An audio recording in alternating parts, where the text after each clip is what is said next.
3 fire चलाए थे, एक खाली गया, 2 इसके लग गए, एक गर्दन में लगा, एक शोल्डर पे। बस उसके हाथ में बहुत दर्द था, बोल रहा था बस मेरा हाथ मूव कर हसनैन, मेरे हाथ में बहुत दर्द हो रहा है। मेरी समझ से बाहर है, कोई पेट्रोलिंग नहीं, कुछ नहीं, बस कभी कभार नज़र आ जाती है।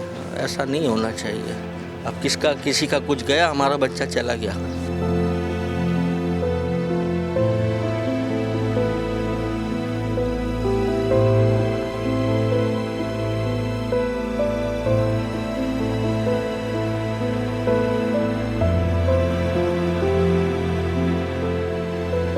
मेरा नाम सैयद हसनैन अब्बास है। मैं लांडी छत्तीसगढ़ से ताल्लुक़ रखता हूँ।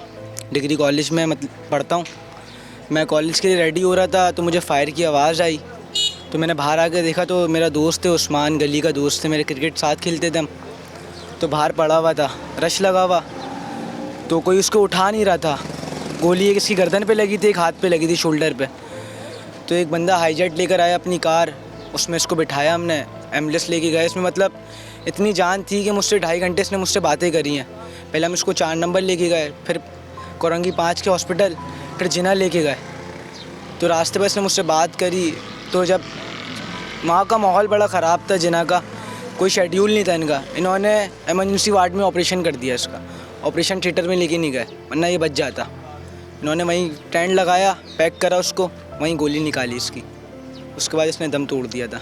बस उसके हाथ में बहुत दर्द था, बोल रहा था बस मेरा हाथ मूव कर हसनैन, मेरे हाथ में बहुत दर्द हो रहा है। बोल रहा था वह घर पे, मतलब इसमें इतनी जान थी कि इसने 3 बार अपने फैमिली का नंबर बताया है घर का। उसके बाद वहाँ जाके इसने दम तोड़ दिया, उल्टियाँ करी खून की, फिर दम तोड़ दिया। वैसे स्नैचिंग हमारे इलाके में बहुत हो रही है। 4 दिन पहले एक बुजुर्ग अंकल को मारा पीछे हमारे, और बहुत हो रही है यहाँ पे, कोई बोलने वाला नहीं है।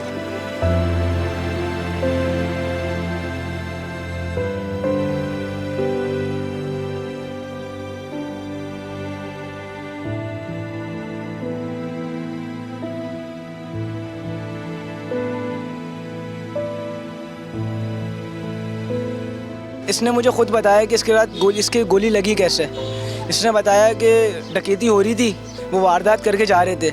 मैं खड़ा हुआ था, मैं कॉलेज के लिए जा रहा था बस में, बस स्टॉप जा रहा था रास्ते में। तो वो बोले ना, वो समझे कि मैंने इनको देख लिया, तो इस वजह से इसको गोली मार के चले गए। वापसी टर्न हुए, वो 2 फायर मार के गए इसको। 3 फायर चलाए थे, एक खाली गया, 2 इसके लग गए, एक गर्दन में लगा, एक शोल्डर पे। इंसाफ मेरे 2 मामू ऐसे चलेगा, जब नहीं मिला 4 साल पहले, तो अब क्या मिलेगा? इंसाफ की तो उम्मीद ही नहीं है ना, क्योंकि अब जब आवाम ऐसी है, हाथ नहीं लगा रहे तो उसको, तो गवर्नमेंट क्या इंसाफ दिलाएगी? मेरा नाम मोहम्मद नदीम है। मैं उस बच्चे का चाचा हूँ, मेरा भतीजा था। और सुबह वो कॉलेज जा रहा था, तो बराबर वाली गली में कॉन्ट्रैक्टर से डकैतों की मुँहमारी हुई। उन्होंने उनसे पैसे छीने। जब उसने फायर मारा है डकैत ने, तो बच्चा हमारा भागा।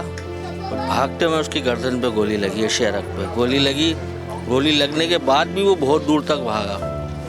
फिर वो किसी दुकान पे जाके रुका, वहाँ से भी हाथ छोड़ा के भागा। वो जानने वाला था दुकानदार। फिर वहाँ से आगे जाके रक्शे में काफ़ी देर बैठा रहा। इतना मौका ही नहीं मिल सका वो उसकी रूह परवास करने। मैं तो खैर कंपनी में था। मेरी वाइफ ने मुझे फ़ोन किया कि ऐसा हो गया। मैं उसी वक्त आ गया। मैं कंपनी भी दूर है, गुलशन अजीज़ भाई मेरे, हम सब भाई जो हैं वो नौकरी पेशा लोग हैं। और बच्चा भी, हमारा भाई भी वहीं पोर्ट कासिम पे जॉब करते हैं, बड़े वाले जिनका बच्चा था। फिर वो भी वहाँ से लेट ही पहुँचा।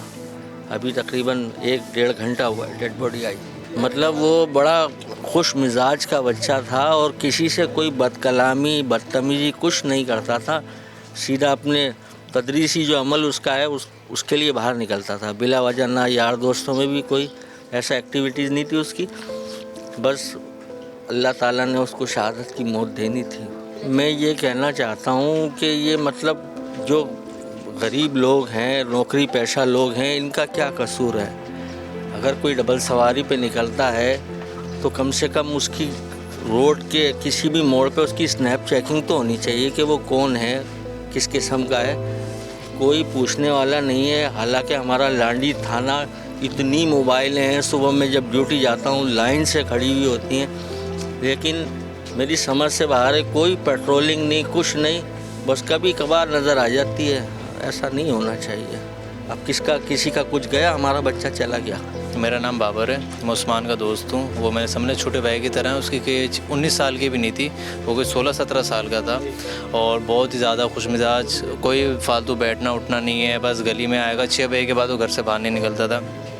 हर किसी बड़े छोटे से सलाम दुआ करता था। आप रिहायशी से ज़्यादा आप ये देखेंगे गली के कोने पे रेंजर्स का हेडक्वार्टर है, इससे ज़्यादा सेफ्टी बंदा और क्या चाहिए कि रेंजर्स का हेडक्वार्टर बना हुआ है, यहाँ पे कोई टेंशन की बात नहीं है। लेकिन एक हफ्ते में हमारे इलाके में दूसरी वारदात है, ये दूसरी जहाँ वहाँ आ गए हमारे। मतलब एक 17 साल का बंदा हमारा है, बच्चा हमारा है, और एक बंदा हमारा उसके घर में शादी थी, शादी के कार्ड बांटने के लिए निकला था वो। यहीं पर ही, यही जहाँ पे इसका डेथ हुई है मेरे दोस्त की, ये रोड आप थोड़ा सा आगे चले हैं, वहीं पर उसकी वारदात हुई है। 9 बजे ये वारदात हुई है और पुलिस पहुंची है 12:30 बजे। तो मतलब इस बीच में पुलिस भी आई है, तो क्यों आई है? अपना काम करना आई होगी, दिखाने के लिए सर पुलिस आई है। लेकिन ये है कि पुलिस के डीएसपी वगैरह भी हैं, SHO भी आया है, क्राइम यूनिट भी आया है, पूरा इन्वेस्टिगेशन डिपार्टमेंट आया है, पूरा ये लोग जांच पड़ताल करके गए हैं। और इससे पहले कोई भी नहीं आया, ना कोई उम्मीद, ना कोई इंसाफ, ना कुछ भी। बस वो अल्लाह को प्यारा होना था, शहीद होना था, शहीद हो गया।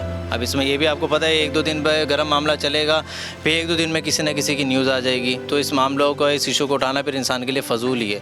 इंसान बस अपनी सेफ्टी कर सकता है और कुछ भी नहीं कर सकता।